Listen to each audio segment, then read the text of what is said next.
So today's stitch is a brick stitch. You can see there's already a little bit done there. So I've started with my 2 stab stitches as usual, and you might notice that I'm not doing them on a line. That's because I'm going to completely fill this space, this square here, so I can do my stab stitches pretty much anywhere I like, because they will all be covered up later on then.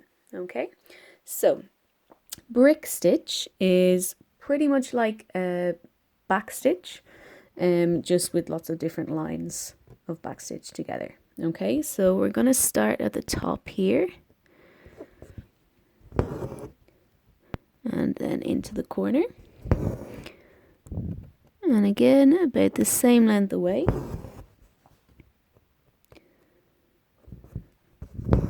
So brick stitch is a nice stitch for filling a space. Kind of gives a little bit more texture than a satin stitch or a long and short would. You can kind of see on the bottom the kind of brick effect that it gives there. So just bear with me while I do this first line, and then I'll show you how to get on with that second line then. So of course you want to try and make your stitches as even as possible. But like I've said before, that's kind of something that comes with practice, so don't worry about it too much when you're trying this stitch for the first time. So that's my first line done. I've ended up here, so I'm basically going to work back across the other way, and I'm going to use that first line of stitches as a sort of a guide for my next line. So I want to go from the center, that kind of halfway point of that previous line,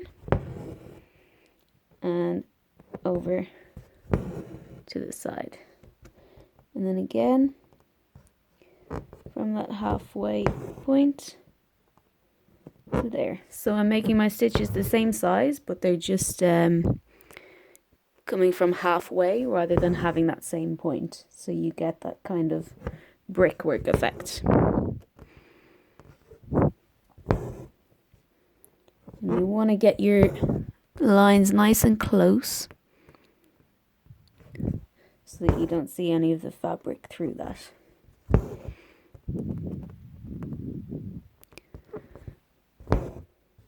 So when you get to the end of a line, your last stitch might only be kind of a half stitch size, but that's all right, don't worry about that.